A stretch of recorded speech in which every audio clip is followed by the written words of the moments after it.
Let's get going. We're going to start on the first parallel session, Religion and Welfare, 11 a.m. to 12:30.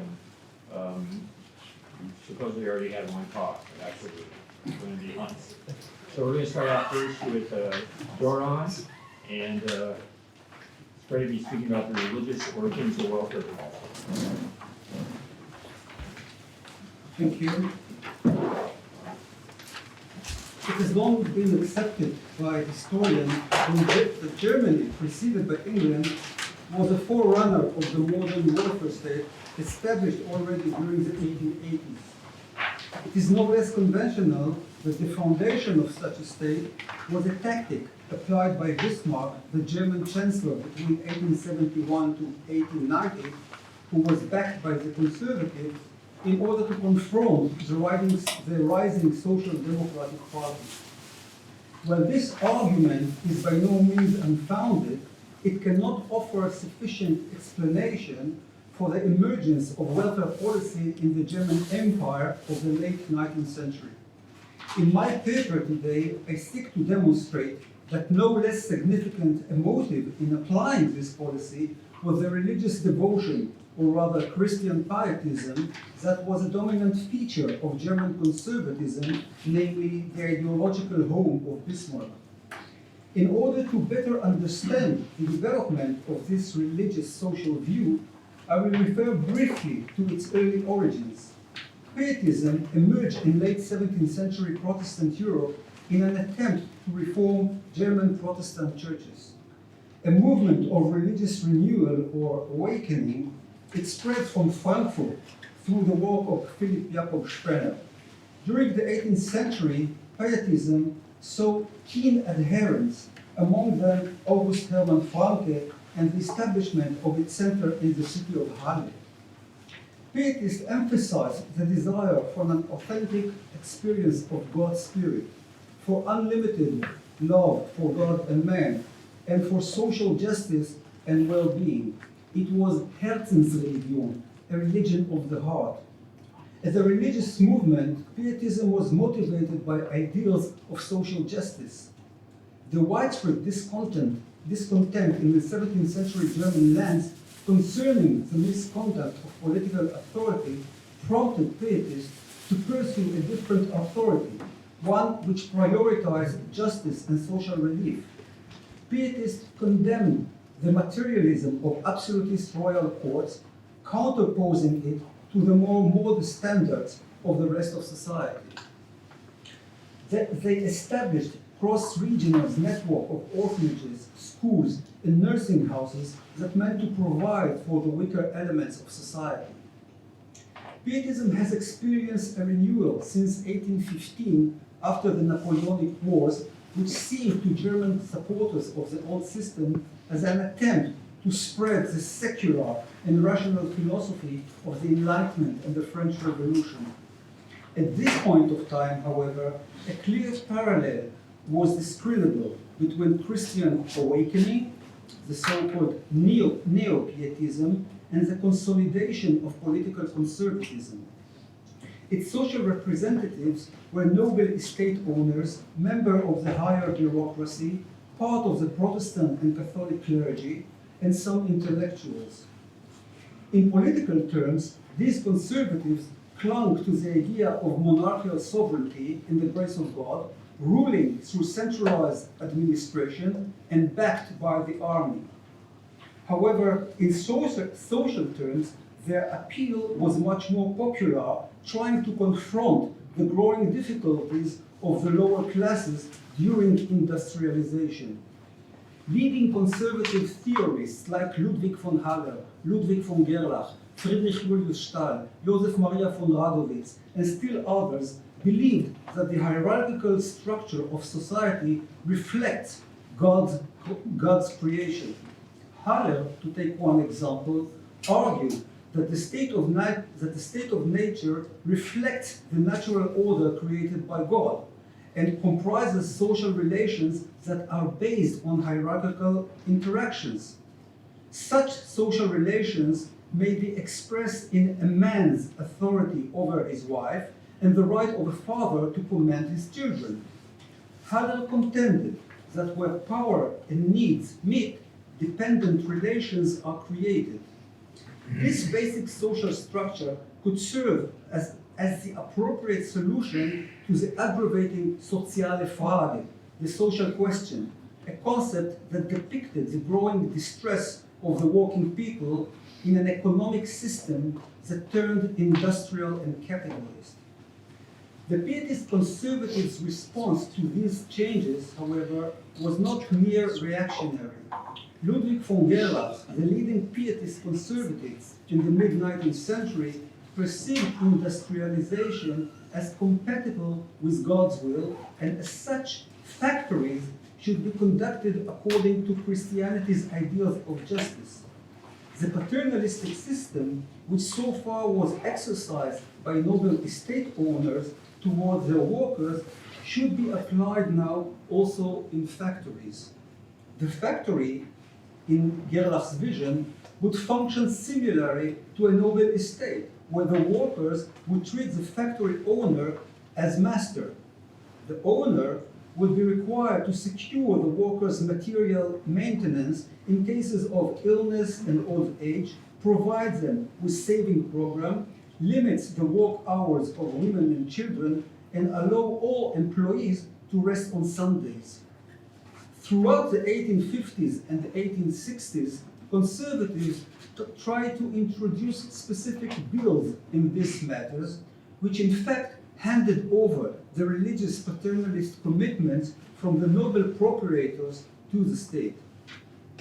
Since the 1880s, the initiative were taken by the German Chancellor Otto von Bismarck, who, as I mentioned, struggled against social democrats who advocated strict social policy.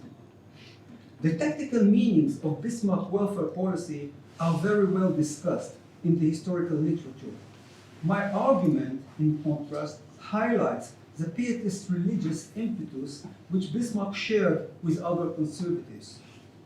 Looking carefully at Bismarck's pious belief, the picture that emerges is far more nuanced than mere political.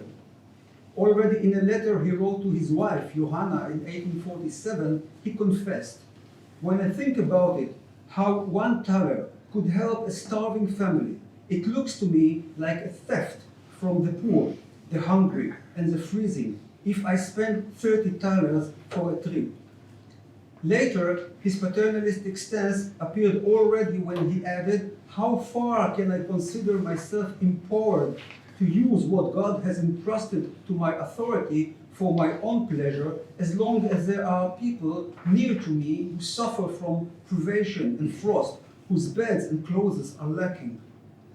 These are only few examples of Bismarck's understanding of the paternalist social responsibility conveyed by God to those people who won his grace. While until the early 19th century, such duties were of the aristocracy, then by the second half of the century, when the aristocratic ethos was eroded, the obligation of the able pietists toward those dependent on his support actually turned to be policy of the paternalist Christian state. Bismarck further expressed his Christian paternalistic state ideal in a series of statements during the 1880s.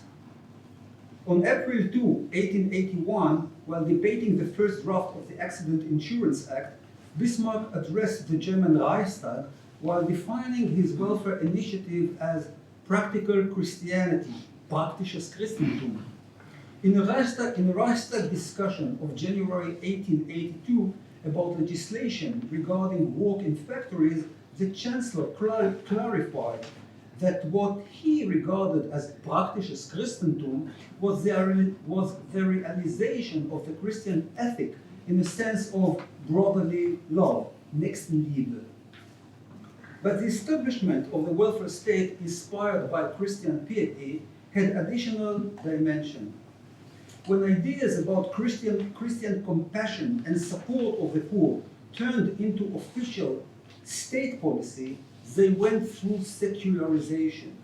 Now, it was not merely almosen, namely charity, or Armenfürsorge, that is the traditional religious idea of poor relief, but a state program executed by rational bureaucratic apparatus. Insurance and other social payments by the state made the entire religious compassionate vocabulary into that of modern idioms, which features concepts like risks, insecurities, entitlements, allowances, and compensation. And as Greg Eghigians argued, this modern welfare policy appeared to secularize misfortune, placing it in the hands of employers, workers, professionals, and other regulations. At this stage, I would like to introduce, in brief, the development of welfare policy versus the religious secular dimension in 20th century Germany in order to get some more actual insights. With the collapse of the German Empire in 1918, Germany ceased to be an authoritarian state and became a republic, the Weimar Republic, in 1919, which lasted until the Nazi rise to power in 1933. During these 14 years, the main feature of the welfare state was subsidiarity. The Republic gave primacy to private engagement in providing services, and the result was that Weimar Germany was indeed applying welfare policy, but it was actually outsourced to private suppliers that were paid by the state. When welfare was identified with services from private profit-seeking agencies, the entire religious facet of state welfare policy was totally lost. Yet at the same time, the Republic's constitution introduced state neutrality in the field of religion. The practical outcome was that both the Catholic and the Protestant churches became independent and continued to pursue their own welfare activities.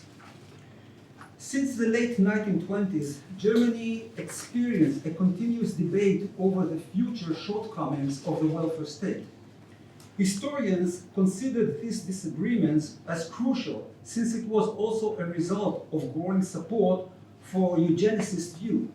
Now, by the late Republic days, liberals and conservatives, as well as advocates of eugenics, regarded welfare policy as degenerating. This turn in the conceptualization of welfare policy anticipated the changes to come. When the Nazis seized power in 1933, they purged the social insurance system from undesirable personnel and directed the social support system towards racially and eugenically justified ends. The Nazis did not abandon welfare policy, but it was available only to those members of the Russian Volksgemeinschaft and stripped of any religious meaning. After the war, the welfare policy in West Germany was that of managed capitalism. Its emphasis was on promoting consumption in order to encourage economic activity and full employment. Thus, the policy of social support ceased to be a fixed rule, but only part of economic constellation that could not always secure welfare.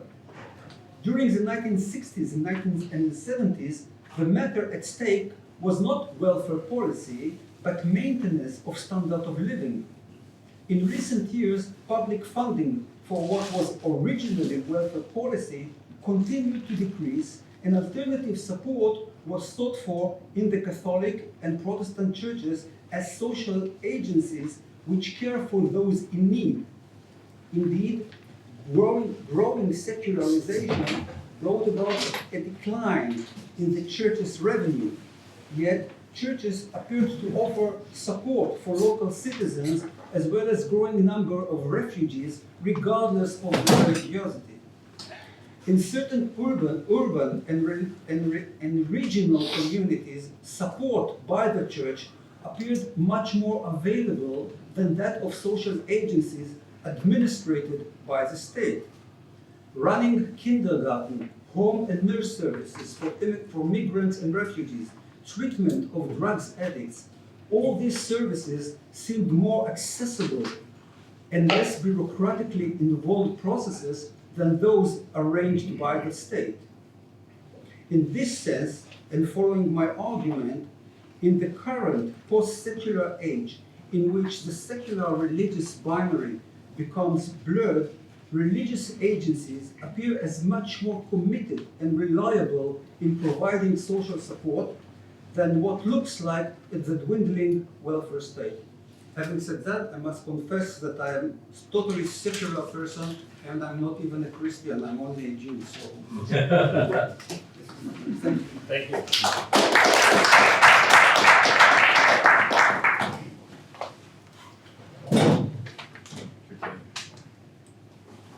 Okay, next we have Roger speaking about Ayahuasca and transnational religious poetics. Thanks for having me here.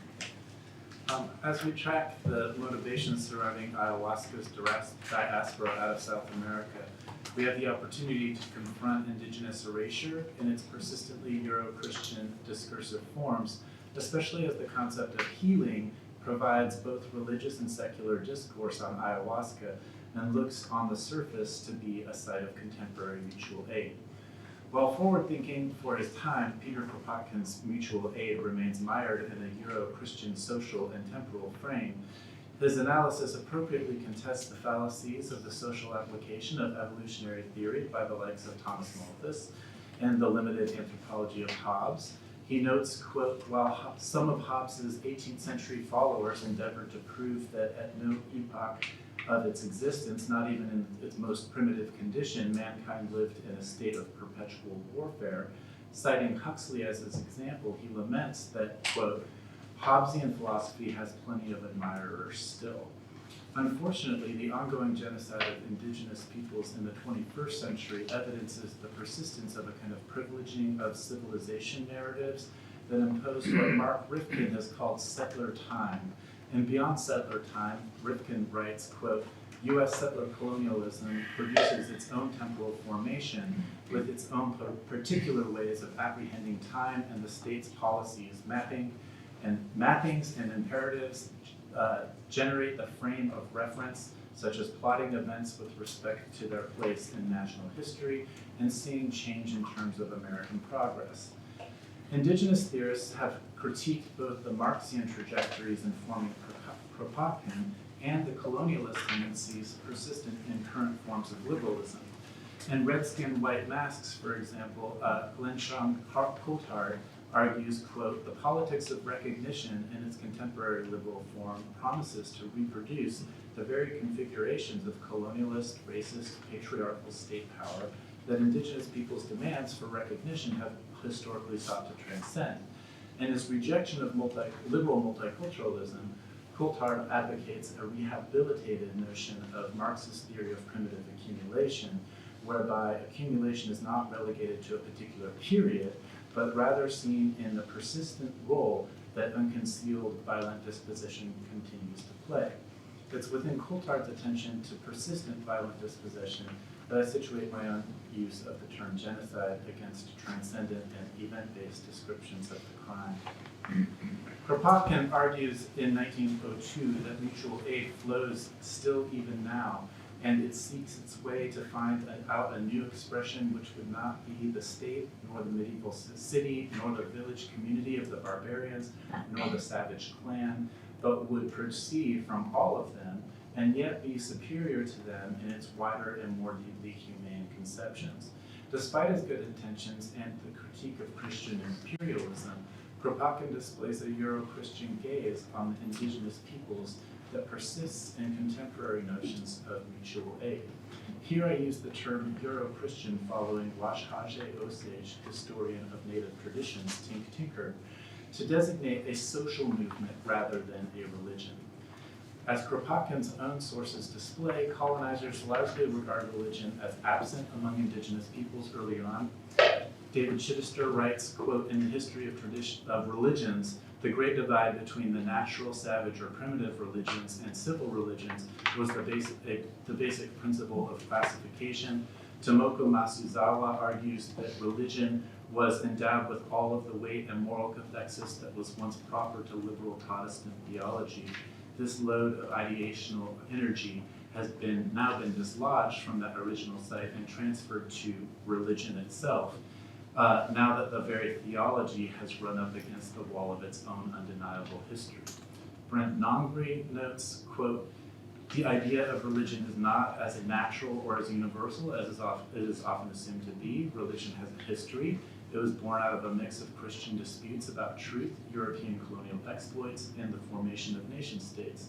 In particular, David Chittister details in Empire of Religion that Christian colonizers in Africa and the Americas initially described the native inhabitants as having no religion and only later come to recognize their practices as something like religion. The world religions model, which grew out of an ethnocentric notion of rationalism that assumed Christianity to be the most evolved religion, came to designate and locate the faiths from a pretension to Euro-Christian civilized space. Space became neutral, while justifying the displacement and removal of Amerindians as land became property. In contrast, Tinker, among others, has repeatedly argued that Amerindians traditionally have no concept of religion. Whether overtly Catholic, Protestant, or expressed as natural religion, European conceptions of religion tend to be metaphorically hierarchical, and when we loosely apply the term, as frequently occurs in anthropological writing and museums, we inadvertently perpetuate a Euro-Christian frame persistent in Kropotkin and in need of critique as we consider mutual aid. As Eduardo Kohn has mentioned with respect to our being colonized by the ways that we think about relationality, quote, "We can only imagine the ways that in which selves and thoughts might form associations through our assumptions about the forms of associations that structure human language. And then, in ways that go unnoticed, we project these assumptions onto non-humans. Without realizing it, we attribute to non-humans properties that are our own, and then to compound this, we narcissistically ask them to provide us with corrective reflections of ourselves." Kohn's description reads nicely if we're describing Euro-Christian thought, and though he is writing this in order to understand how forests think, that's the name of his book relies heavily on linguistic analyses of Quechua and resounds with the inhumane treatment of Amerindians despite the Euro-Christian decision that they were indeed humans with so-called natural rights, which are not natural, but rather alienated through a conceptualizing Euro-Christian legalistic process. This reveals an underwritten Euro-Christian political theology in binaries between religion and the secular, as well as in debates about religious freedom. Therefore, I propose that in thinking of mutual aid in the 21st century, we consider Luis Leon's concept of religious poetics, wherein the making and achieving of religion itself buffers against colonial and state regimes of power, especially as we consider transnational impulses such as the diaspora of ayahuasca outside of South America. It's well known that the U.S. Supreme Court's recognition of ayahuasca religions has allowed for expansion in this diaspora, and that U.S. hegemony in South America inflects debates about ayahuasca regulation there. Processes of legal recognition with respect to the First Amendment in the U.S. can be seen with the court's recognition of theologically Christian ayahuasca religions such as the União do Vegetal or the UDV Church and Santo Daime churches in the, quote, exemption for the use of ayahuasca as a sacrament despite its containing of dimethyltryptamine or DMT. DMT is a Schedule I substance under the Controlled Substances Act of 1970, which has been a legal tool for the prohibitionist rhetoric of the war on drugs, a cover for U.S. imperialism throughout the 20th and 21st centuries. Tied to its Euro-Christian roots, the drug war is the current incarnation of Augustine's theory of just war, which has been repeatedly used in subjugating and genocidal policies toward Amerindians. Unlike socialists, anarchists have long fought against prohibitionist attitudes. As Susan Boyd writes, early anarchists such as Emma Goldman and Peter Kropotkin questioned moral reformers and advocates of prohibition.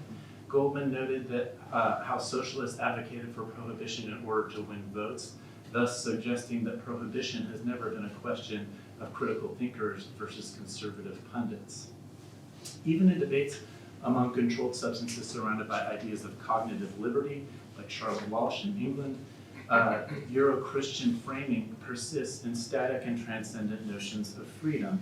Contrasting at times and complementing this is an entire discourse on Amazonian shamanism rooted in universalized conceptions of religiosity and perpetuated by secular emphases on ayahuasca's healing potential and the domestication of psychedelic substances to biopolitical regimes of healthcare evidenced by the recent psychedelic renaissance.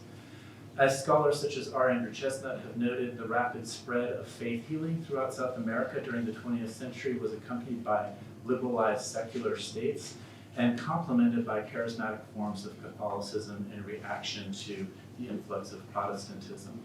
The rapid spread of Protestant and non-denominational missionary efforts to, quote, civilize Amazonian Indians cannot be separated from U.S. foreign policies of development in South America, fueled by Cold War and drug war rhetoric as contemporary Euro-Christian forms of just war.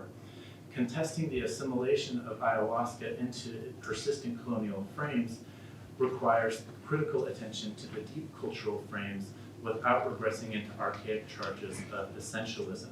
So Eduardo Viveros de Castro has advanced the term Amerindian perspectivism to account for persistent deep framing, despite more than 500 years of Euro-Christian colonization.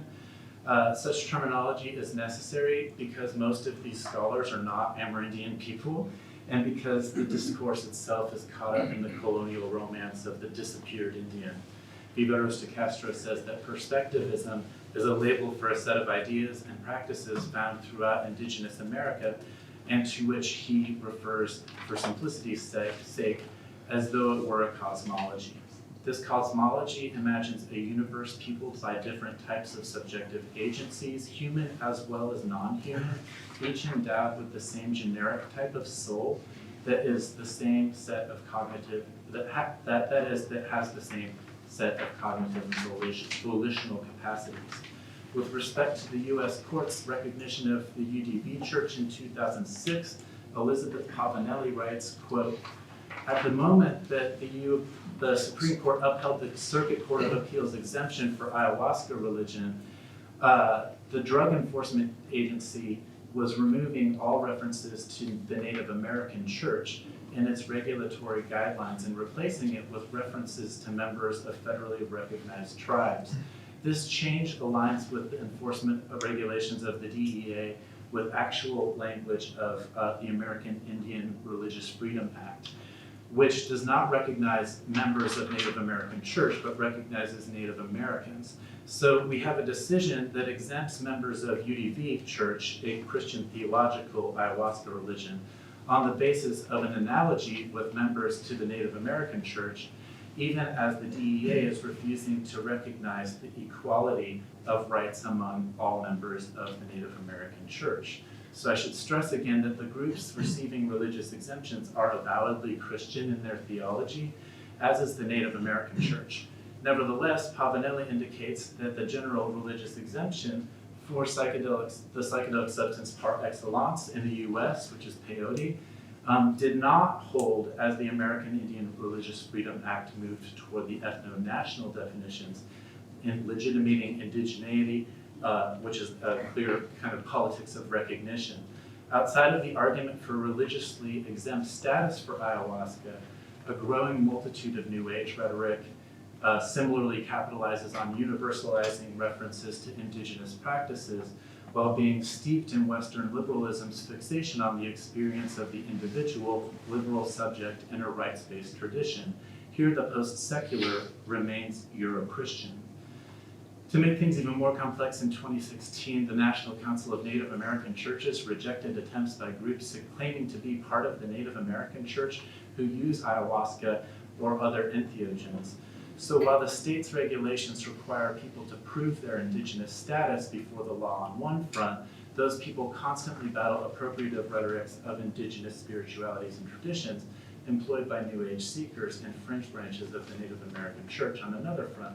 At the same time, researchers of ayahuasca almost inevitably have to advocate for its beneficial properties against hegemonic discourse informed by drug war rhetoric. I'm closing that discussions of mutual aid attempt more engagement with indigenous scholarship which generally works with a longer history in mind.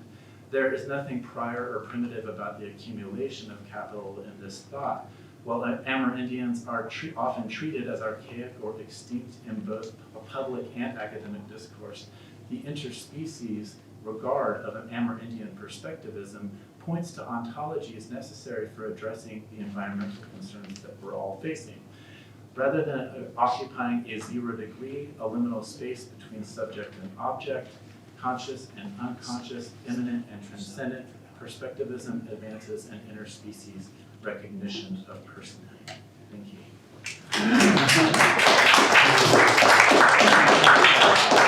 Mutual aid is not a topic that I would have been interested initially, but I noticed in working on Abrahamic religions that mutual aid is an idea which comes out of Abrahamic religions.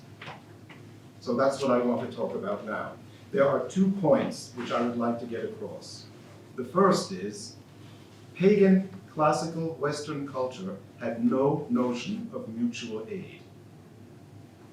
And the second is that from Moses to Jesus to Muhammad, you see an evolution in thinking about how mutual aid is to be transferred and handled. So these 2 points, let me get to the first one. You might think that the high-minded Greeks and the practical Romans knew a lot about mutual aid. They didn't care about it. Athenians didn't care about orphans, except those orphans whose fathers had died in warfare. Spartans did not care about babies that seemed weak. They would leave them to starve in the woods. You might say, well, maybe that was true in ancient Greece, but it wasn't true in ancient Rome. They had things like Annona. They had the cries for panem et circenses. Yes, they had the Annona, which was a free distribution of luncheon vouchers to everybody living in Rome. But they weren't handed out to people because they were poor. They were handed out because they were Roman plebeians, and there was a power struggle and a balance of power between patricians and plebeians. You didn't have to be poor to get your luncheon voucher by the Annona. You had to be a Roman plebeian. There's a difference. You might say, well, but they also had a lot of fun back in Rome. They offered panem et circenses, bread and games. Yes, but that was for the glorification of the emperor. You might say, well, but there was philanthropy in ancient Rome, wasn't there? There was the term of liberalitas. That's right. But liberalis and liber is not exactly the same thing. What you would do as an eminent Roman, you would do something which would show what a marvelous person you were, what a glamorous person you were. You would surround yourself with people and invite them to festivities. You might even endow wonderful buildings to show what your wonderful community is that you were living. But helping poor people simply because they were poor was never on the agenda. So that was the first point. Why did that change, and how did that come to change? Well, it came from, not out of Europe, it came from the Middle East, starting with Moses. Moses was not a standout economist. Nothing he did was unusual by standards of the time. He did everything that people did when they transferred from pastoral to sedentary societies, except for one thing. He was very good in picking up ideas from neighboring cultures and investing them with new meaning. One such was a Babylonian notion of Shabbatu, which was a system of debt relief which would be announced on the accession of a new king.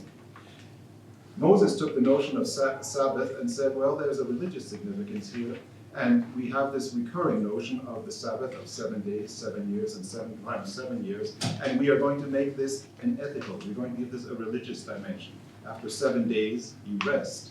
After 7 years, if you're a slave, you're set free. After 7 times 7 years, property reverts back to the original holder of property. So it was a form of property and income equalization policy. His policy was, and the society he created was egalitarian, static. You had to be a very hard worker. But it still did not look after poor people simply because they were poor, but there were mechanisms for helping those people who were poor.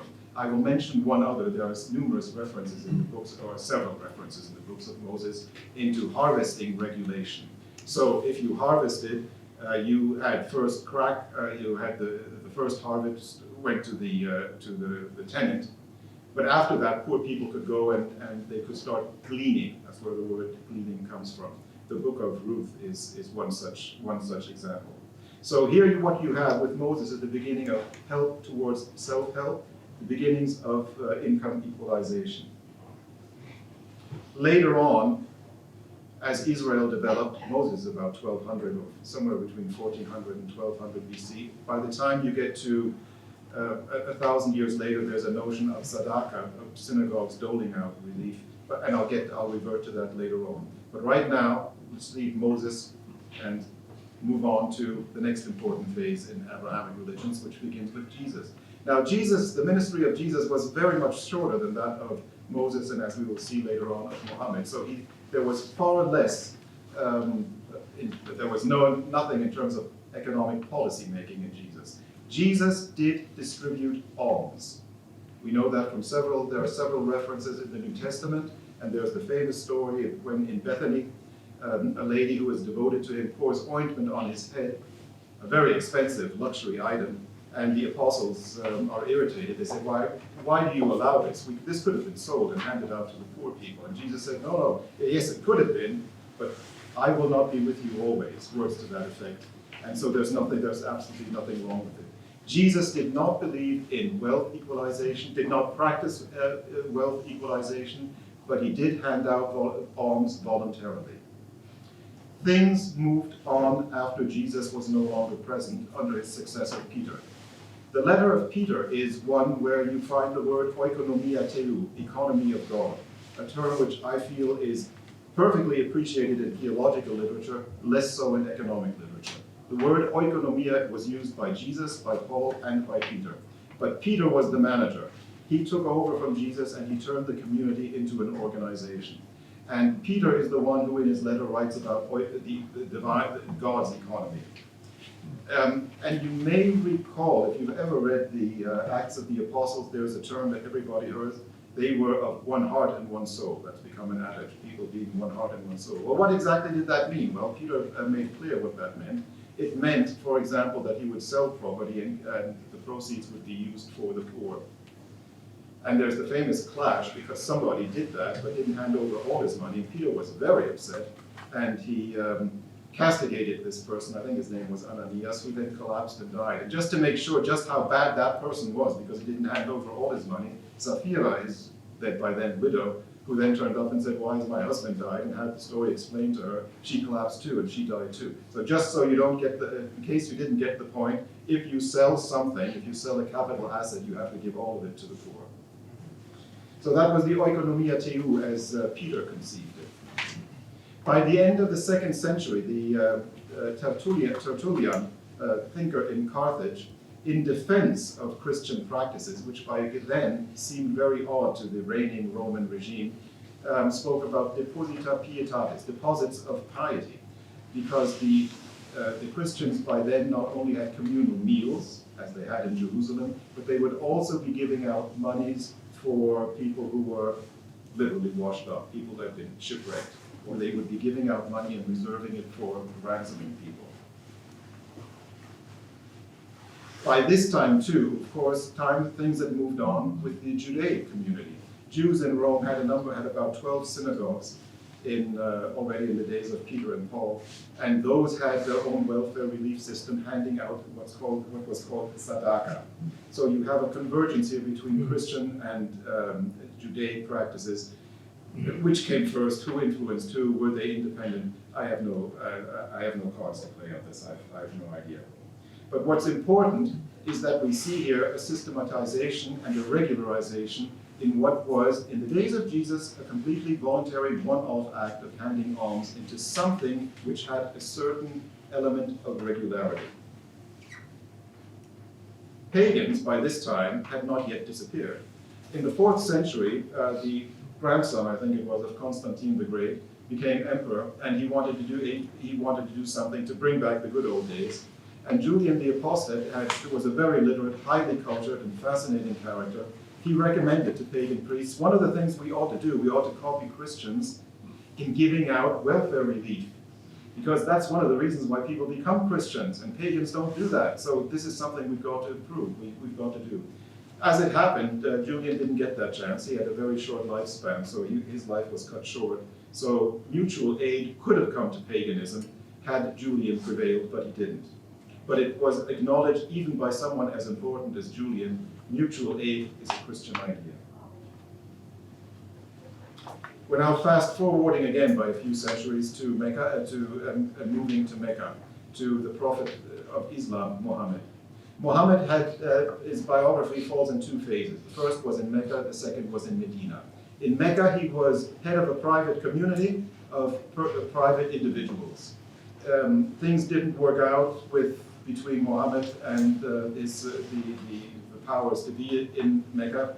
So he had to say, it's my way or the highway. He chose the highway, went to Medina, and then he became the leader of a political community. There are two steps in the development of mutual aid which happened during the lifetime of Muhammad. The first was, in Mecca, his religion appealed especially to lower classes and to people and to slaves. And it appealed to them, and he introduced zakat. And I think I already mentioned tzedakah earlier on. He introduced zakat, which was a voluntary annual gift. Remember, Jesus gave alms, but he didn't do it every year, didn't do it regularly. Muhammad, who I feel is the first religious economist, Muhammad made this a regular voluntary, still voluntary, but a regular annual gift dedicated to the indigent. That, in this way, had not happened before, not with Jesus, and certainly not with Moses. We now come to the second phase of his life, when he's in Medina. Islam is now expanding. Muslims conquered regions, and after a very significant conquest, that of Khaybar, Muhammad gave out lieges to his chief companions, and one of them, Umar, said, "Thank you very much. This is I'm happy with it. What do I do with it? I don't need all this money."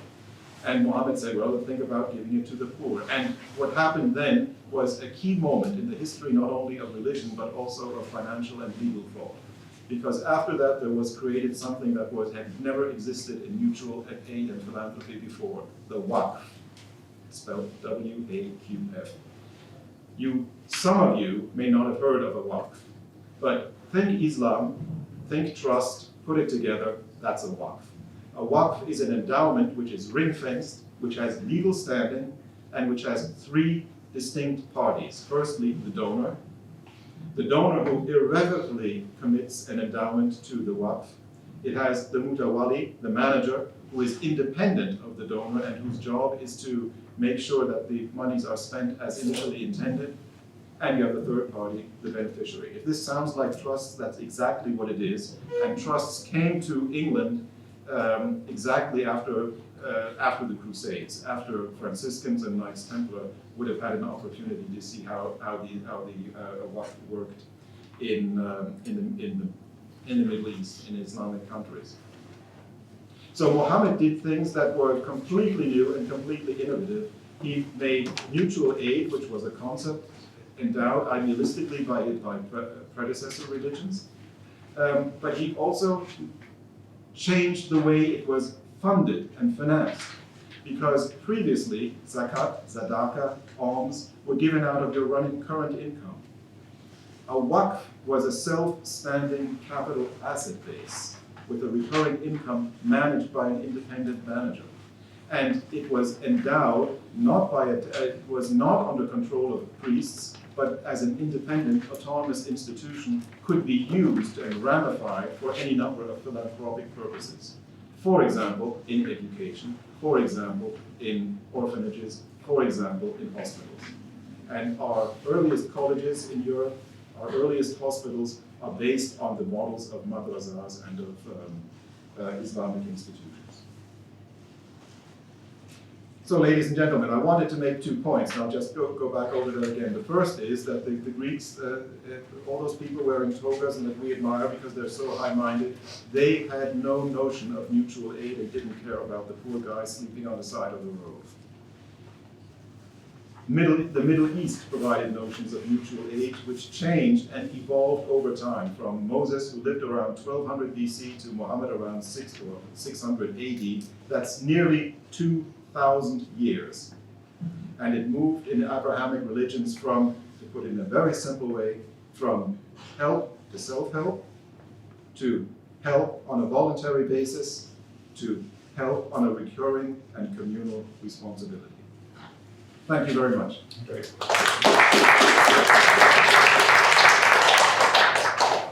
Okay, next, Loren will talk about mutual aid on dreams. Thank you for including me on the panel. How might dreaming as a metaphor-making operation contribute to social coherence and mutual aid? Scholars such as Trigant Burrow, Roger Bastide, and Montague Ullman have long emphasized the necessity for a sociology of dreams. Yet how might such a sociology, or even society of dreaming, operate and be put into practice? Precedents may be found across divergent cultures, locations, and time periods, from the dream-based socialized medicine of the ancient Greek temples of Asclepius to the dream-directed social structure of the Senoi people of Malaysia, whose dream-sharing practices, according to Patricia Garfield in Creative Dreaming, not only govern the majority of their waking life behavior, but also eliminate totally neuroses and violence. The long-standing Korean phenomenon of taemon, or conception dreams, based on the belief that no child can be born without first being dreamt, as well as Robert Moss's examination of the Ashanti people of Ghana, who are said to hold each other accountable in waking life for criminal and amoral acts committed in dreams, may offer additional insights into the possibilities of constructing a dream-based mutual aid. As Angel Morgan, an avid practitioner of dream sharing and the current president of the International Association for the Study of Dreams, states, dream sharing helps cultivate sympathy, awareness, understanding, self-esteem, and a sense of community. So I wanted to try it myself, and here are some of the results. I began my dream sharing experiment by reaching out to a dream informant, hereafter B, who is not so much a friend as a senior colleague. A chance meeting in the hall produced the following exchange. Me, I am working on a paper about dreams. What I am doing is contacting people who appear in my dreams, sending them the dreams, and asking them to write their impressions and associations. I would like to ask you to participate as you appeared in my dream. B, oh, it's an honor. It strikes me that the sense of honor B expresses here arises not from being asked to participate in the project, but from having appeared in my dream. The honor of being encountered in dreaming life. As B did not yet know anything about the content of the dream, this sense of honor derives solely from the fact of having appeared in it. What would the world be like if we all regarded each other, apart from any narrative or agenda, with such pleasure, respect, civility, and excitement upon encountering each other in waking life? Experimental research often leads to unanticipated discoveries. Through this first approach, I have become more interested in another aspect of dreams, not just the social aspect, but more particularly what we might call the etiquette of dreams. At first glance, dreams, with all their force of id and lack of inhibitions, may seem, in contrast to our behaviors in the waking world, thankfully, if not gloriously, devoid of etiquette. This first encounter, however, leads me to suspect that there is a sacred formality in dreams, especially evident in their recording and recounting, which accounts for an elevated, often higher standard of decorum and social interaction than in the waking world. The formality of dreams arises from their mystery. During a dream that opens with a long bus journey over the highways of South Korea, B appears ahead of me in line at the rest stop men's room. As we move forward, I am appalled by the stench and dilapidated condition of the toilets. So this is the dream. I almost jump out of line, then realize I really have to go to the bathroom. I don't know how I'll be able to make the rest of the trip without relieving myself. Then I think, well, we're men here. B is okay with it. Just get in there, hold your nose, do your thing, get out of there, get back on the bus. I'm thinking I'll stand on the bench and squat over the wicker so no part of my body has to touch it. Still, it feels like one could contract any kind of infection or disease just from entering this space. Then I look back at B and notice he's having second thoughts. I can tell from his body language he doesn't want to go in. He's talking and texting on his smartphone, explaining the situation and looking for other alternatives. Thank goodness, now I feel more comfortable about doing the same. So after reading this, B responds, on a family trip, once I had to pull over at a highway rest area since one of my sons wanted to relieve himself out of the blue, but found the area was closed, so I got off the highway to find an unobtrusive spot for him. Found a police officer in a squad car there with a speed gun. Asked if he would kindly look the other way, and he said yes. He had many experiences of that kind when his kid was young. I felt so relieved myself. Culled from waking life experience, B's response argues for an interpenetration of dream and waking life. Its primary points of connection are a common setting, rest stop, and empathy or shared understanding, which transcend any dream-waking barrier.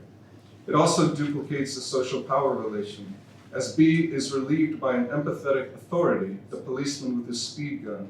So I am relieved by B's empathetic authority. The duplications, however, do not end there, as I also correspond with his son. That's just how fast, through the power of dreams, one can go from non-friend to family. C, a borderline friend, business acquaintance, stands in stark contrast with his initial response. Why on earth you're dreaming of me, I have no idea. Keeping in mind the etiquette of dreams, such a response could be rather awkward in waking life. Imagine upon greeting a friend met by chance on the street being asked, why on earth are you meeting me here? Among other things, it raises the question of the degrees of control we have over who we meet in waking life as opposed to dreams. Lucid waking versus lucid dreaming. C appears in my dream as a divided or doubled self. C1 fires a blue flamethrower from the 5th floor veranda of a courtyard apartment at C2, who fires back from ground level with a hybrid assault sniper rifle. It's an intense battle, but C1 with the flamethrower has the firepower and the edge. C2 on the ground is hurting, but he'll never give up. Flames swirl around his body, but he seems okay. I realize C1 up high is just out of distance, so the flames only lick the body of his target. They can't quite burn him up. This is in the voice of a play-by-play commentator, a role C has played in waking life. The dream ends with flamethrower C1 being subdued by authorities in the courtyard. C responds as follows. I'm wondering why, if you are going to have a dream with me in it, am I with an assault rifle? LOL, I'm far less violent than I might seem. C's tone here reminds me of his initial response, and its phrasing is so peculiar. If you're going to have a dream with me in it, sounds like a kind of reprimand. You shouldn't be dreaming of me in the first place. But if you are going to dream of me, you should dream this way, not that way. Such a guidance could reveal a desire for even more strict control over self-image in the dream world than the waking. Renewed by this dream, our correspondence is now flourishing. It has led to a deeper friendship in the form of literary collaboration, as C has offered to continue to participate in my project as long as I continue editing his short stories. An old college friend, D's initial response may indicate a side connection. Quote, I actually do want to do this dream thing. I thought your dream was super interesting and it caused you to have some very small incursions into my dreams, like flickers. I like this sense of subliminal influence. Such flickers may indicate that the mere suggestion of dream connectivity could lead to collateral presence. Though reciprocal, the term incursions also stands out for its connotation of an unwanted presence. This sense that I am intruding into or invading D's dream space could derive from the specific purpose of my dream journey to New York. I have a definite sense of where I'm going, guided by sound. The sound of D, professional, professorial looking, surrounded by underlings on the steps of his offices at Columbia University. I'm coming to surprise him, to play a joke. And what do you know, just at the moment he's saying something, I arrive on the steps below him in an old man's mask to abruptly finish what he is saying mid-sentence, sentence robbing. When I do so, there is a dramatic pause, and all heads turn my way, including D's. His face peels into an enormous Cheshire cat grin. D responds, we all get interrupted by an old man's mask mid-sentence, don't we? But it rarely turns out so lightheartedly. I recently realized that the grin without a cat is the reclining crescent moon.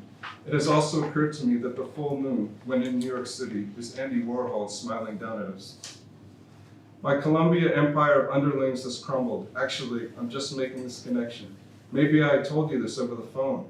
X now does my orientation speech, word for word. He reads the speech I wrote and delivered for the first 2 years, and I stand there and watch him. So this sentence robbing thing is real, though again, not so funny. Notice the lyrical qualities of D's associations. In addition to surrealist equations and classical illusions, Ozymandias, they are replete with both rhyme and alliteration. Invoking Spinoza and Montague Ullman on the interconnectedness of all being, along with the two most important premises of this project. One, that dreaming and waking life are not separate, but comprise a continuum. And two, that the dreamer is everyone who appears in the dream. I try to suggest how we might view even those who do us wrong in waking life as, if not ourselves, at least potential good friends. To this, D replies, the function of friends is to validate one's sense, construction, or dream of reality, and you certainly do that for me. E, a colleague in Korea, meets me in a claustrophobic, dangerous workplace dream space. About to make my escape, he introduces me to a recently installed computer program. There are some lines of codes and questions on the screen with spaces in between, such that it looks like a poem. In fact, it's a kind of puzzle. Even with my limited knowledge of math, science, and computers, with E's guidance and through immediate responsive intuition, I can see that the program is designed to produce associations from those who respond to it. Based on the previous lines of code, we have to type in new lines at the bottom. And based on what we type in, new lines appear and previous ones are subtly altered. Even though I don't know what I am doing, I try, and the feeling is a liberating one. Despite, or because of, the apparent antiquity and simplicity of the technology, I can see that the program has been designed in such a way that it can lead to solutions to problems, mathematical, scientific, religious, and social, that were previously thought unsolvable. This program opens up unlimited possibility. Even after just a few minutes of working with it, typing in a few lines and then a few more based on the lines that issue from the computer, I get a joyful rush of intense productivity and breakthrough. Nothing is quite certain or proven yet, but I am already making remarkable headway in 2 or 3 areas of research. The black screen and delay between when the keyboardist enters text and the responding text emerges produces an atmosphere of mystery and excitement, heightening the feeling of the oracular. While the program's dialogic function mirrors that of my project, its poetic and puzzle-like qualities evoke the poetic language and logic of dreams, as well as Freud's rebus method of interpretation. The ability to forge ahead under uncertain circumstances brings to mind negative capability. E, who recently completed a book on Freud's theory of dreams, responds. The general ambiance of the dream reminds me of Orwell's 1984. This is particularly so because I'm sure the dream is a depiction of our current working environment, which I associate strongly with Orwell's dystopia. The program brings to mind our common interest in dream interpretation. It relates to associations and the liberating effect that such could bring.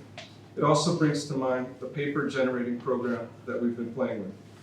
The relations with maths and science may also have something to do with my own book, in which maths and science appear both as metaphor and as promise. The promise being that these disciplines could provide dream interpretation with the firm grounding it appears to lack. I think the overall theme of the dream is that of escaping from our oppressive environment, either from within, by finding an area of research that offers hope, or simply by running away. I hope this paper is an attempt to find that area of research that offers hope. Thank you. Adrian, you're gonna stay on schedule. We are going to, basically have 15. So why don't I keep people from lunch? Just under 20 minutes. Okay, thank you. So, questions for Marcia? Actually, I just have one or two comments in reflection and somewhat support to Benedikt Koehler's paper. The first one being that the debt relief from the surrounding Babylonian cultures and Canaanite cultures to some extent underwent a conceptual shift as it found its way into the First Testament and as those ideas developed, because that's, as you know, a moving story of its writing and those conceptual developments.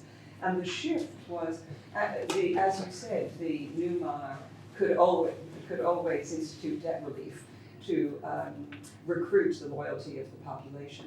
The conceptual shift is that this has moved away from the debt relief in both the Shemitah and the Yovel Jubilee are moved away from the monarch and made an institutional and societal requirement as part of the mutual constitution of covenant with God and covenant among persons. And that's a very important abstraction of the principle away from, in some sense, the glory of the reigning power to this societal value structure.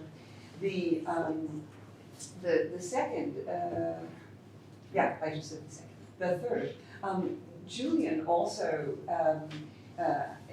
remarked that it was an embarrassment that Roman citizens had to beg when not only Christian but also the Hebrews had their substantial system of poor relief. And this leads me to wonder or to propose that help to the less fortunate because they were less fortunate was in fact institutional and societal in the 1,000 years of Hebrew Jewish development. That it was not merely individual and voluntarist, because harvest giving, leaving the corners of the field, and so on, the widow and the orphan, and so on, including debt relief, mandatory manumission of slaves and servants, and so on. Those are institutional societal requirements, not voluntarist. I'll leave it at that. Yes, thank you very much for these comments, and thank you for elaborating. I wish I'd gone there. In my opinion, Moses, I think I mentioned, he wasn't, in terms of practicalities, a standout economist, but he did one thing that, in my opinion, means that Moses started economics, because he transferred lots of practices and said, the reason they're a good idea is because in the book of Genesis it says whatever it says, and therefore this is sanctioned by God's will. And when he did that, he changed economics forever. Because before, the Babylonian king or the Egyptian pharaoh or anybody else could say, I'm going to change things now. And when people would say, well, why? He says, well, because I just said so. But with Moses, it's no longer possible for the head person to say, this is the way we do things because I say so. He had to say, this is the way we do things because he says so. And by doing that, he turned ethics and economics into a separate discipline. And that's why I feel economics starts with Moses. I'm just wondering whether you're being a bit harsh on both Greek and Roman civilization. For example, the Athenians had what were known as liturgies. Liturgy was something that you did, you subsidized a chorus or you put a trireme. So there was a sense in which there was a sort of social obligation between different members of Athenian democracy. And also within the case of the Romans with the dole was still a sense of obligation, but it was limited to citizens, as in the case of Athens, well, this is always limited to citizens. But I wonder if that's any different, in fact, in the Abrahamic traditions. These aren't universal doles and things that are being handed out to everybody. The Christians are renowned for they do things for Christians. The Jews are renowned because they do things for Jews. The Muslims are renowned, they didn't give a stuff about all the subject populations that they ruled over the Middle East in the early days. It was all about Muslims. So in both cases, you've got particularity, not universality. And just going back to the case of Julian, I think the reason why Julian was so upset is because, as we know, there was a breakdown of Roman order in the 3rd century, which meant that a lot of the cities that used to do any things were no longer had the capability. People ran away from public responsibilities, which is why you get the Constantinian bureaucratic state emerging. So maybe that's a reflection not of a universal again, but of the particular circumstances that the Roman Empire entered into in the 4th century. So maybe there were census obligations. It's just that the big difference between the Abrahamic and the others is that it's about poor relief, whereas it's about other things, perhaps with the Romans and the Greeks. Thank you very much. Thank you for mentioning the liturgies. I concur especially with your, and underscore your last statement. There was philanthropy. It is a Greek word after all. It's not that they were miserable old curmudgeonly people, miserly people. No, they could be generous, but poverty didn't come into it. So there were liturgies, there was income equalization, there were those policies existed, but I don't need to be repeating myself if I went on. And you mentioned the breakdown and the demands on the demand side for poverty relief in the very late antiquity.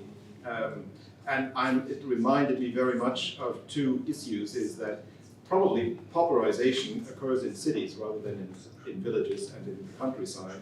And it also reminded me of someone who's not a contemporary of Julian, but comes a little later, the Christian thinker, John Chrysostomos, because he was the first who had the cost-benefit analysis by saying we have X people in the city of Antioch.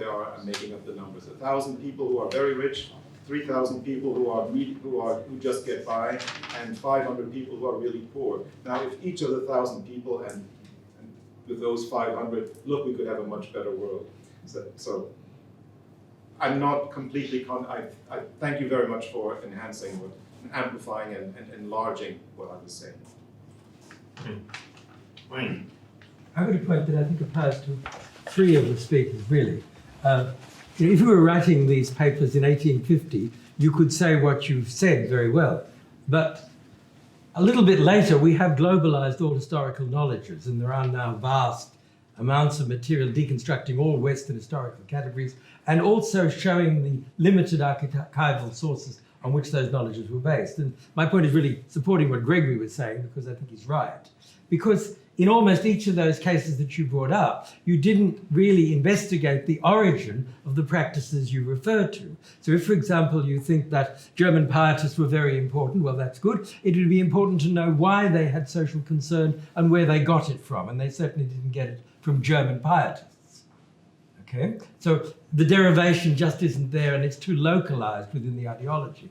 If you move to the case of the Latin American material, then the problem is this term Euro-Christian, which again is entirely antique. I mean, decoloniality is a lot of fun, but it's written by people who live in Coimbra. So it's again the old imperialist problem of the empire writing back. The same thing that shot down post-colonialism shoots down decoloniality. This is the old imperial class lamenting imperialism. So you have to deconstruct Euro-Christian because, of course, in what sense were they Euro? I mean, after all, 3/4 of Europe had nothing to do with any of this. None of the Orthodox churches were involved. And the idea that Christianity is European is monstrous for all kinds of reasons. So I think you need contemporary historical scholarship, not the rhetoric of the upper class from Coimbra.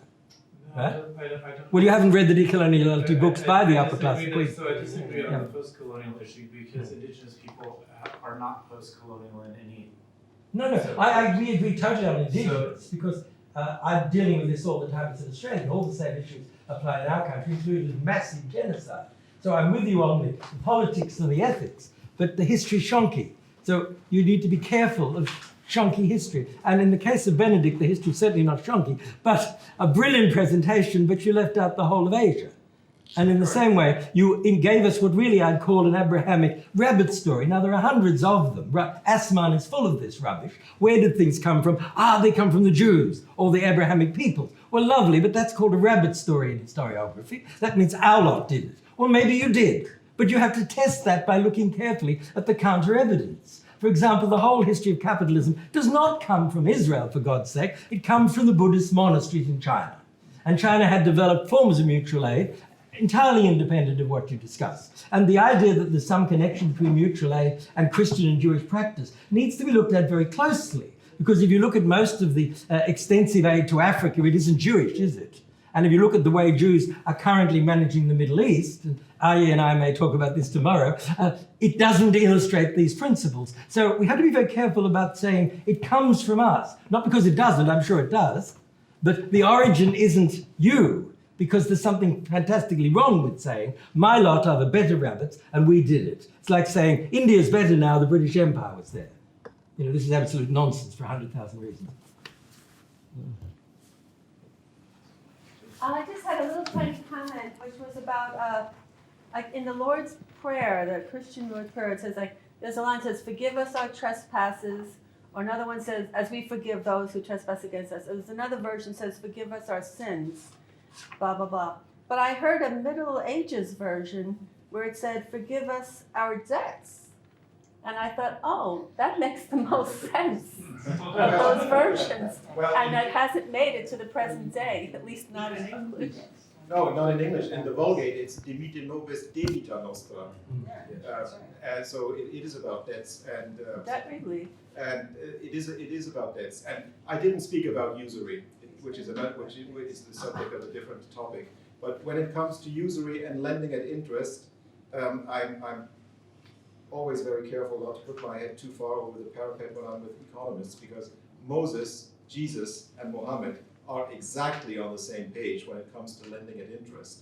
And if there were a panel discussion between them about lending and interest, it would be very hard for the moderator to get a discussion going, because they'd say exactly the same thing. Yeah. So I agree with you, but usury and lending at interest, and I didn't cover that, and you may say that as, of course, it's contiguous with issues of mutual aid. So thank you. We just call out and have Charles Murray come in. Stir it up. More comments, questions?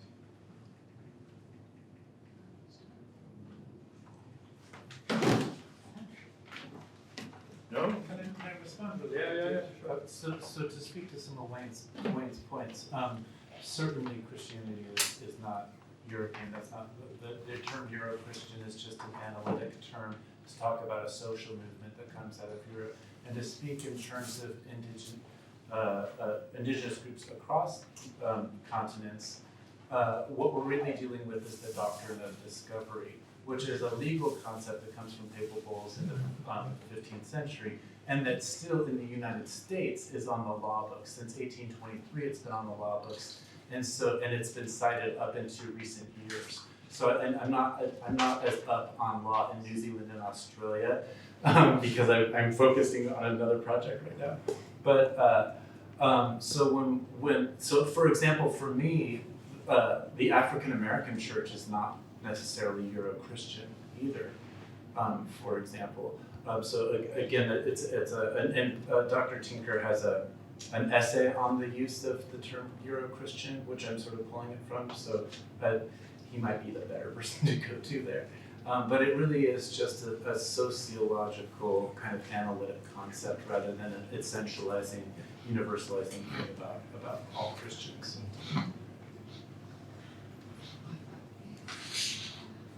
Any other remarks for the panel?